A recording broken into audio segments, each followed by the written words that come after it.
Hi there, beautiful people. I'm out in nature having a nice little walk, about to go to the woods with my good Boo Boo. And I had a beautiful swim this morning. Oh my god, it was amazing. It was absolutely, you're right Boo Boo, it was absolutely lovely. It was cold though. It was certainly cold. 13 degrees. Well, it's dropping quickly now. And I noticed that my hair's starting to like shed a little bit. Obviously I cut my hair the other day thinking that was going to help because it was quite dry and stuff, and I've had this headache on and off for a few days now. And now if I touch my hair, then I get, you know, hair coming out. Obviously not as much as like some people, but I am losing some hair. It's thinning. Yes, I'm sure it'll grow back. However, at the moment my treatment is ongoing. So what that really means at this point is, well, I don't know. It's ongoing. I don't know. I was checking out some videos, talking to a friend the other day and talking about heart health, and we were talking about Dr. Clapper, and I checked out his YouTube channel and saw that he'd done a whole load of different videos on various topics, and one of them that interested me quite a lot was the liver and the gallbladder flush. I think he just called it the liver flush.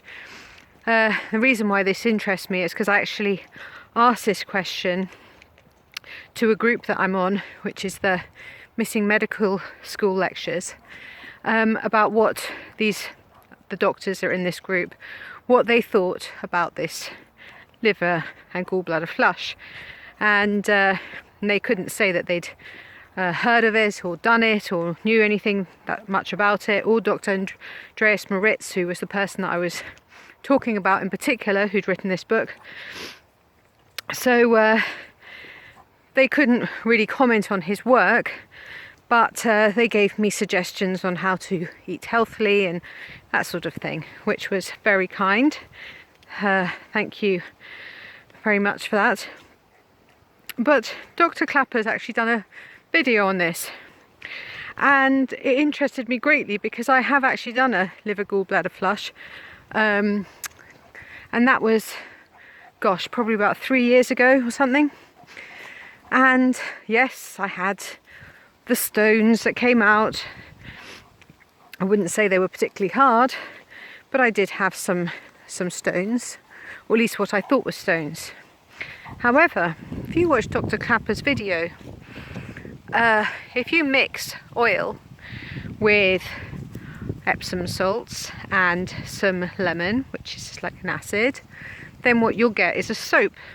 And so basically it's not so much gallbladder stones, but actually your own making, soap making.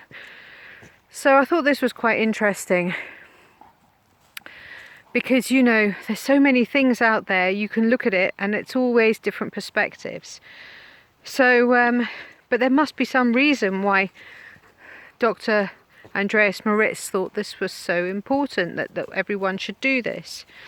Anyway, what I'm learning at the moment, are you going to have a rest, Boo Boo? Boo Boo does lots of resting when we go for walks these days. I don't know if you can see him, there he is. There's lots of little rests. Yeah, so what I'm learning at the moment is how very little really is out there when it comes to integrative medicine, things that are you know, herbs and certain foods and certain supplements, and how that they can work alongside conventional drugs. And I wonder to myself, like, am I actually doing enough to help heal myself? Because I'm not the sort of person that's just going to rely on the doctors to do their thing. Yeah, sure, I'm going to take their help, and I need to take their help because whatever I was doing didn't obviously work. You know, I'm not saying that maybe it did work to a certain degree, maybe there was a lot that I had to learn from it, and maybe part of my journey is that I had to experience the other side of things so that I can talk about it and document it you know. But I do feel like there's more that I could be doing to help myself, and you know, there's loads of different things out there, and I'm pretty well read on a lot of healing protocols, but I'm not interested in just any old protocols. I want to know that they're going to work well with what I'm actually already doing, and at the moment I can't seem to find anybody that has the information that I'm after. So I'm going to look deeper into that. Anyway, today's a good day. I've had such a good swim. That swim just set me up really good and proper for tomorrow when I have the porta cath put in.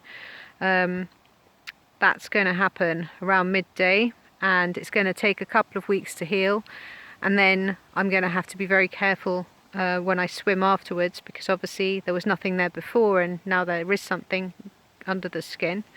I'm just going to relax and do my best to just allow for the fact that this is what's going to happen, and not fight it or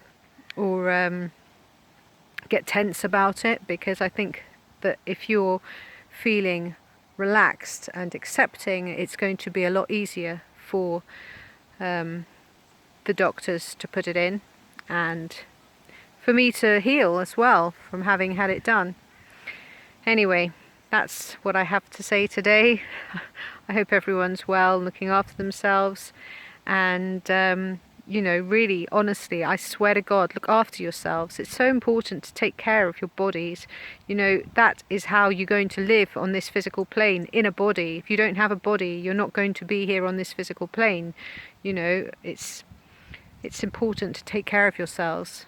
And when I say take care of yourselves, not just about the foods that you eat, but the things that you watch, you know, the environments that you put yourself in, the things that you listen to, you know, everything. It's about everything. The exercise that you do, you know, the time, how you spend your leisure time, how you spend your work time. Are you doing a job you love to do? Can you look to do something that you do love to do if you hate what you're doing? You know, it's really important. It's not one-sided. You can get sick in so many ways, but most of it is the thoughts that people are thinking. Most people are thinking negatively, thinking bad thoughts, and then they make themselves sick, and then they go, oh, how could I get sick? How could I get sick? Anyway, do look after yourselves and be happy. Be aware, you know, happiness is a state of awareness. Be aware of what's going on, so that you can make adjustments, you know. Take care, peace, be love.